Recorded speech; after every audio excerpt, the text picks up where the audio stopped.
I'm Ian Fulgar, and I'm an architect in the Philippines. I help landowners and developers and investors fulfill their um, real estate dreams, and I also help match them to each other to create a more holistic and a more I help the industry um, uh, develop better projects for the local community.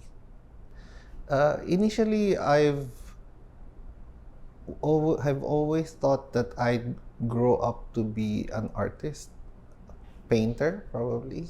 Uh, so that's probably my first love, doing art and all. And eventually, the roads led me to a bigger dream for the art. As they say, architecture is the mother of all arts. And that got me curious into it. Although it wasn't my first uh, attraction, but eventually, as I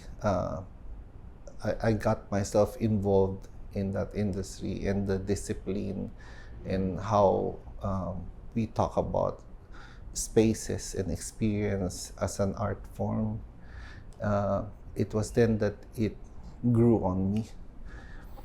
And I've come to understand that there are certain aspects of architecture that actually influences people and how they move and how they perceive and how they feel, and it's more of a powerful medium to get into. And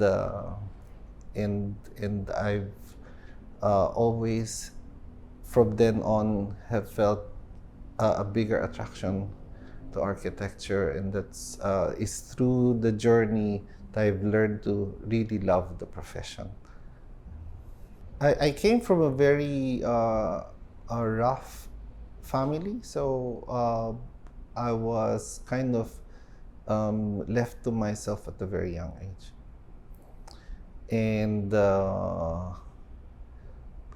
because of that, my journey in the studies actually had a lot of pauses in between.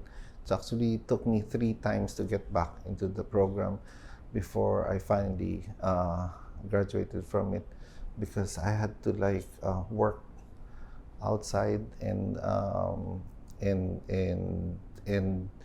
the industry, the practice can actually be very expensive sometimes. So I had to spend some of my younger days working and saving to get back to the university. So it was just kind of a journey. And then I guess on the later years, there was a program in the university where some of the thesis works that they feel like are okay and qualified to be sent, and that was when I got to receive an award for design excellence, and was recommended to take a mentorship in Singapore and to be exposed in that type of work. I also have an art gallery right at the end. So this we've created this gallery to help the local artists, because we have so much talents here, and art is one of, I guess, my first love. We have various local talents. We're currently wrapping up some works because we have a fair to attend to. So this is the art gallery we have. Currently, we have more than 250 artists on board, and every month we have different shows, and I'm trying to relate the real estate industry and the art industry, so there's more appreciation of the local talents, and it's also my way of giving back to the talents of to like every so often, like on weekends or when we have free time, I do also paint and do art ever since I was young, and now I'm doing art with my daughter. It's more of our like bonding moment, and we have a lot of discourses and talks about art, and it's just something that fascinates me and also helps me understand better how to translate that in architecture as well. Yeah. We have plans of putting up shows where we have architects and artists and designers and interior designers and all come together and create some exhibit platforms. But this is a very, very young gallery. We're like 3 years in the making. So there's still a lot of things to do, but those are our plans forward. And but every time we have like a launch or an exhibit, I do invite property developers and landowners, investors, brokers, and agents, and all those parts that belong to the building industry to check, to see, and appreciate the art of the Filipino people. Yeah. Me and my daughter have always talked about wanting to go to to exhibit our art ourselves, but we want to be courteous to the artists, so we do not display our own works in our own gallery, and we let the space be better adorned by other artists, and hopefully our work, my daughter's work, can be displayed somewhere else. I was born in Manila way back when Manila wasn't like this. I remember growing up with views of parks and Manila Bay and calesas, horse-driven carriages, and even as a young adult, I remember how we would play on the streets and how we could easily just run from one curb to the other because there's hardly any vehicle passing through and it's not as congested. There's just a lot of room to explore Metro Manila, and it has been my playground ever since. And but now it's different. Now it's more dense. It's more parks are disappearing.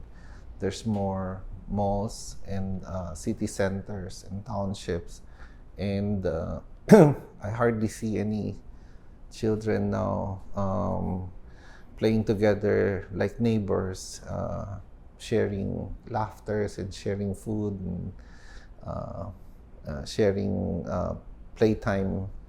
And it sometimes makes me feel sad that I no longer see those things.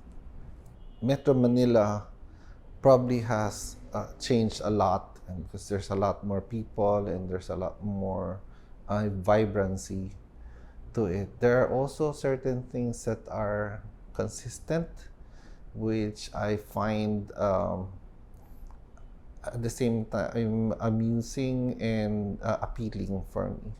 One of which is there's always some kind of uh, chaos in the composition. So there's a feeling of unexpectedness of, tomorrow. There's always a sense of drama of the place, and I think I'm kind of attracted to that because there's life in Metro Manila. Despite, I mean, it's not really a 100% comfortable city as compared to the most of the places that I've visited and been to. But then again, there is that community that that is so rich and so historical, and at the same time so future oriented, and it's that in between that you don't know what's going to happen next. That's very exciting, especially for an architect like me. When I take on a project in Metro Manila, it's quite different because there's a lot more considerations on the local dynamics, the morals that we have, the traditions that we have, to a point, even to the superstitions that we have, and also how we work with certain diplomacy and bureaucracy. If you're new industry in Metro Manila as a professional, or you're not aware of the chemistry that comes with that industry, and if you don't handle it well, it sometimes could be a make or break for that project. What's interesting about the field is that actually for every problem or a goal that we're trying to meet, there's always a design solution somewhere out there. You just have to look for it. And some of these solutions, you have to compromise with your client. You have to compromise with some laws that in the first place are not even cohesive with other laws, and it's some ordinances, some regulations of the village, some overriding national code are all sometimes in conflict, and sometimes you don't know which to follow.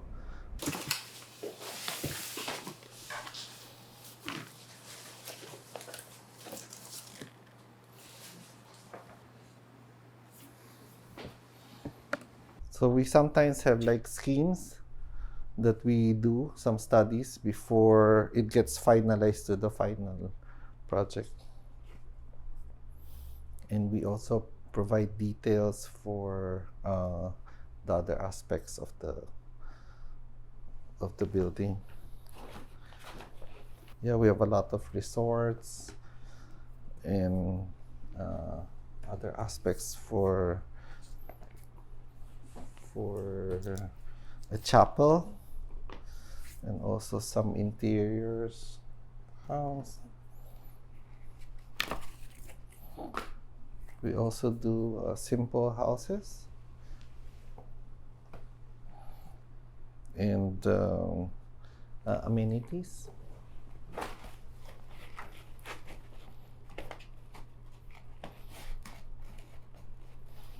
And then we do get a little experimental sometimes. We try to create different buildings. This is for a casino project.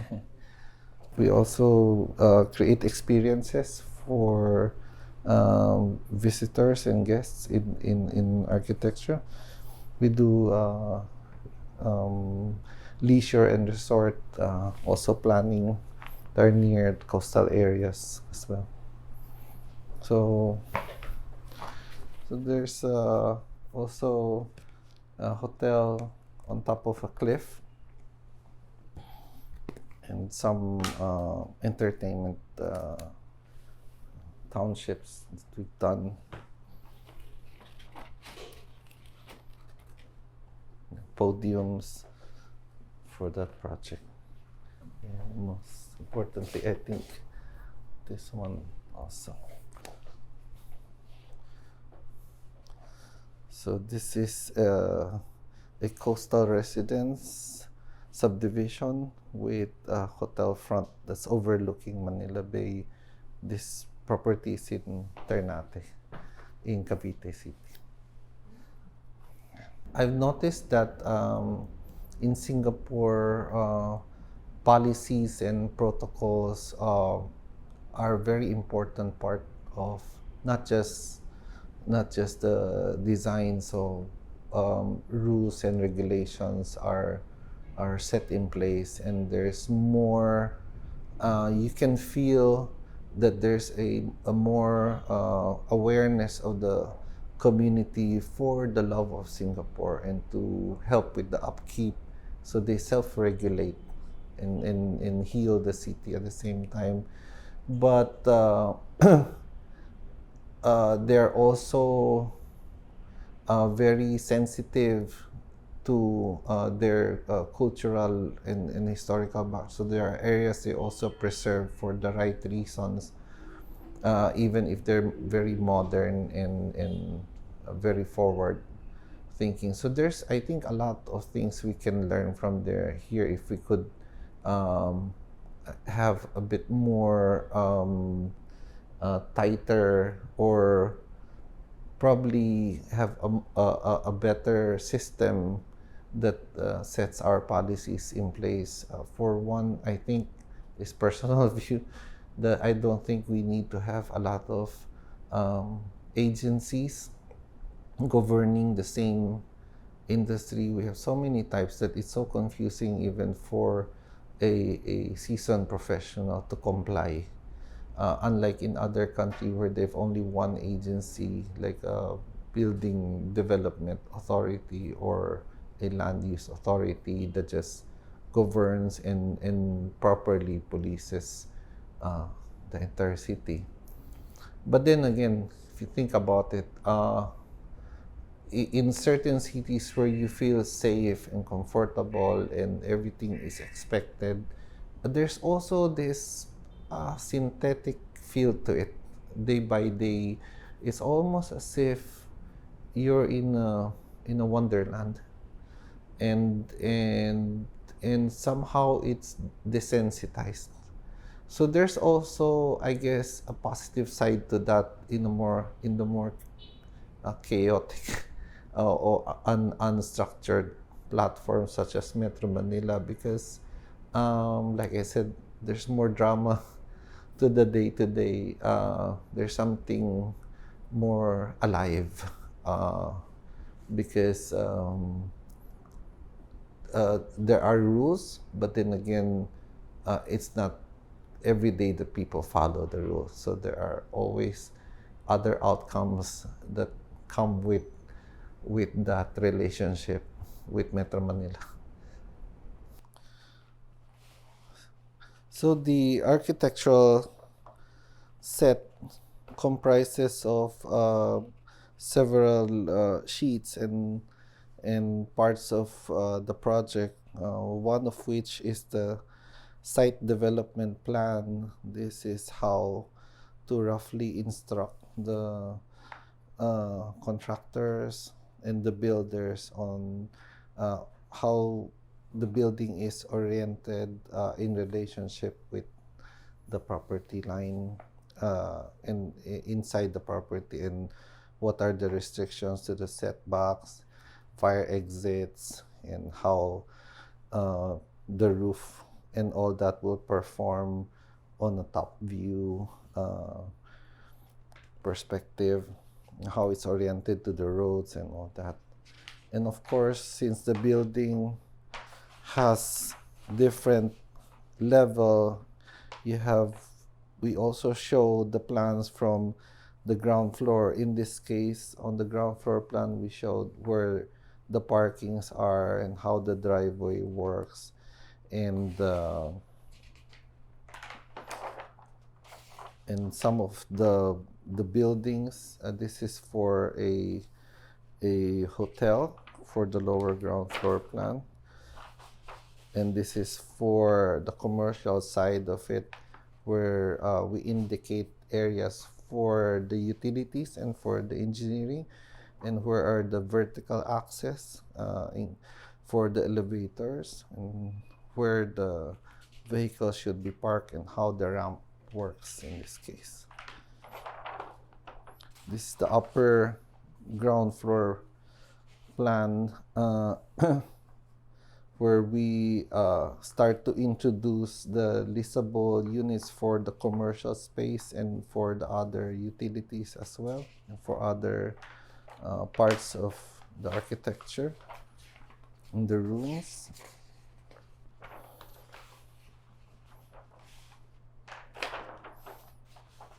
Yeah, and then on the ground floor, we introduce more of the leasable units, including the coffee shops and the rentable spaces, and how the community would use the building. What I don't like about Metro Manila is the parks are diminishing. There are less and less parks and open spaces and green lungs for the community to hang out, or to get immersed with, or to socialize, or to be one with nature. I think I miss that part of Metro Manila. There's no more bigger plots of land, because most of the lands here are either land banked by bigger developers or those who are able to grab, and there's so much people here. So the parcels of land here has become so subdivided into tiny lots, and there's like a clamor for positioning, and people are competing to a level that we sometimes feel like our neighbor is our enemy, and that we're taken advantage of. That we don't want someone to encroach, so we'd rather encroach. In that aspect, we start to encroach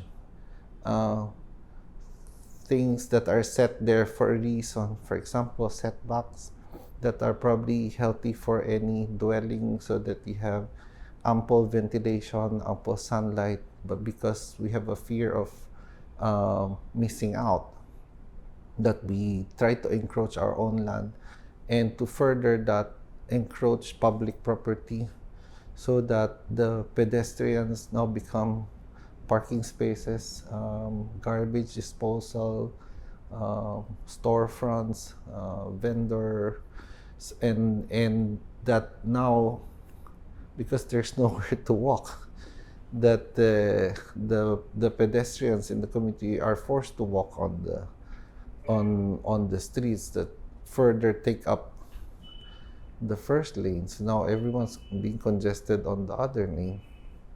So I guess there's that part of Metro Manila that I hope could be better in terms of the feeling of what you do outside of your home is actually still part of your home. That you don't have to throw your trash just outside your fence to feel like you're not doing it to yourself. That we are just one city. If I have a dream for Metro Manila, I probably would want to have a decent mobility or circulation, especially for pedestrians and bikes, and make it a safe place for our children to walk on the streets. I'd probably have it better lighted. I probably would want a more um, a more futuristic Metro Manila, but then again have an inventory or a sense of our historical architecture, and see how we can preserve or retrofit them for better use. And then I probably would want to bring back a lot of our parks and wildlife, and a sense of negative space that frames an architecture, rather than what's happening now, that we keep encroaching the negative space because we don't understand what it is. We think it's an available piece of land, but it's not. It's part of the intent of that architecture in that place, how we frame things. So I guess that would be it, and probably really find a solution on how Singapore did it, that there are hardly any vagrancies or informal settlers, and I probably would protect as much our waterways, um, and have each Filipino come home with a little bit more decency in their lives, and pride for the country.